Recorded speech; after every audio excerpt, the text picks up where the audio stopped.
Hey everyone, it's Dr. Ramani. Welcome back to this YouTube channel on narcissism and narcissistic relationships. So here's a question for today. How do we spend time with folks who haven't been through narcissistic abuse themselves? If you have any thoughts on that question, drop them in the comments. How do you do it? How does that work out for you when you're spending time with folks and now that you've been through it? What does that feel like? Have you ever had the experience of sharing your experience of a narcissistic relationship with someone who hasn't been through it, and then you get sort of a blank stare back? What does that feel like? Because for lots of people, it can take the shame and the isolation of the narcissistic relationship and make it feel so much worse. And just as a brief aside, this video gets at stuff that is very relevant to healing, but there's limits on what you can do in terms of healing on a YouTube channel. If you want a much more robust deep dive into healing, hit that link in the video notes. Would love to have you join us for the healing program I have, which is a monthly program, but just a thought on that. So let's talk about that. This idea, though. It's not simple. It's not as simple as to divide the world into three camps, right? The narcissistic folks, the people who have survived narcissistic abuse, and the people who have not been through it. I know there's a sense in survivors of, now that I get it, I don't know how to be with or hang out with people who don't. And there are a few reasons for this, so let's break this down a little bit. First, within the world of people who haven't been through that, through narcissistic abuse, we can really further divide them into two groups. There are those who have been through it, but they actually don't realize they've been through it. And those who actually have never been through it.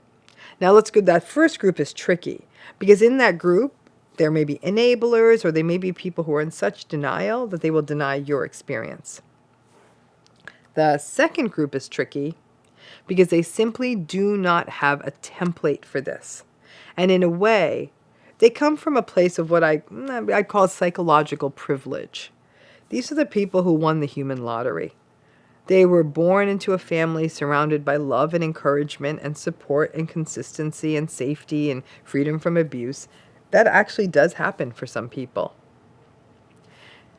These two groups, though, are different.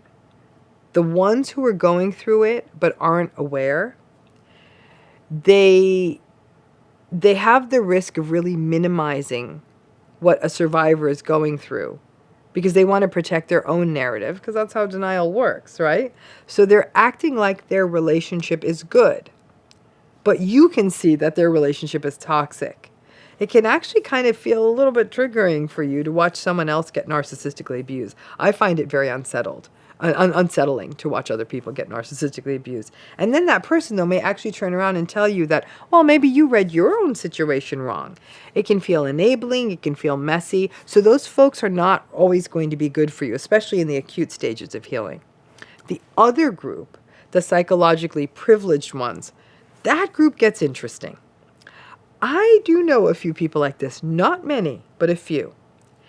Life just worked out for them. They had the luck of having parents who loved each other, the luck of having enough resources so that the family wasn't stressed out about money, the luck of having two parents who weren't narcissistic or dependent or enablers or just checked out, the luck of having decent or loving siblings, the luck of good health, the luck of finding a loving, non-narcissistic supportive partner, the luck of having healthy children. Luck!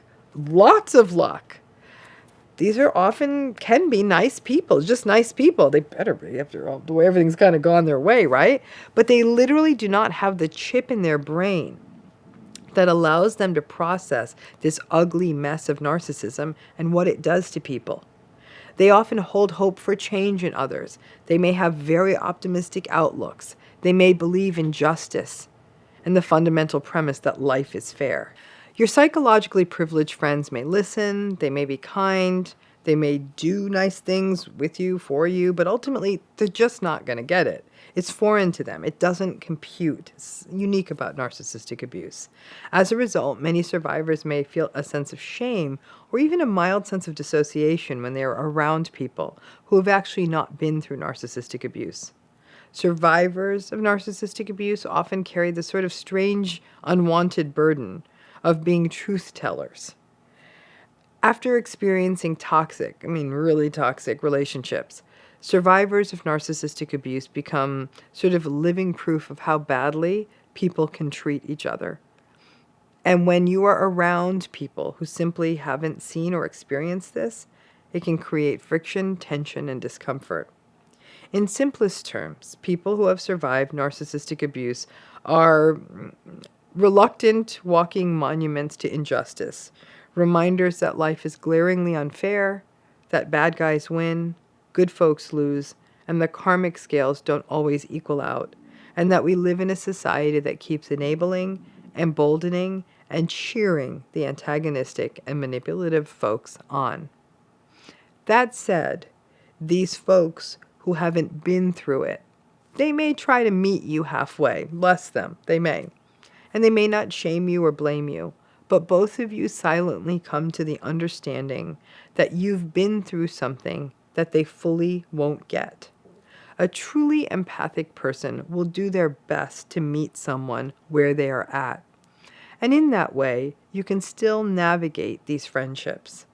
If, however, there's still a lot of head scratching from them and are you suring and benefit of the doubting, take a gentle step back.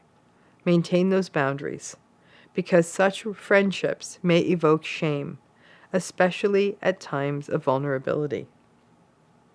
And if you are a psychologically privileged person and just happen to be watching this video, please just make sure you hold space for folks who have been through this. I hope it doesn't happen to you. Empathy doesn't require having been through something the same as someone else. It simply requires holding space for another person's experience, respecting it, and never doubting it, simply because you want to preserve your version of reality. Love means being present with another person's uncomfortable experience, and to do so with acceptance, even if it's at odds with your worldview and what you believe to be true about the world. Sadly, with each passing day, the community of folks who have survived at least one significant narcissistic relationship grows. So you are in good company if you're in the survivors of narcissistic abuse group. I'm actually sitting here, and as I am thinking about this video, I just was randomly going through the people in my own life.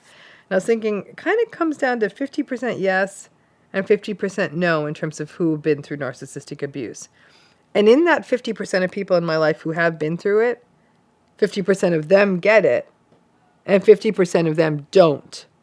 So only 25% of people I know who've been through it get it.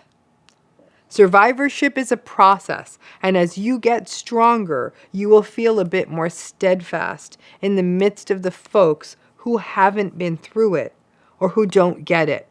You will feel more clear in your experience. You'll hold your ground, work through the shame, and have more solid boundaries. But all of us, even survivors who are 30, 40, 50 years in, will find that there are moments of sadness, weakness, setbacks, vulnerability, when those boundaries need to be higher.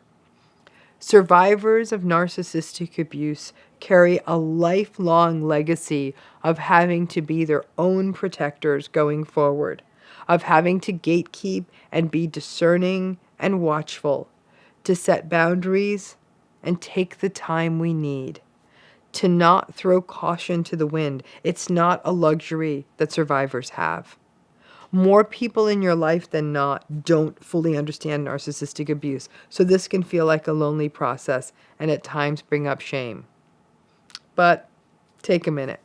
Look at the comments of this or any other video. They're a reminder that you aren't alone. So thanks again.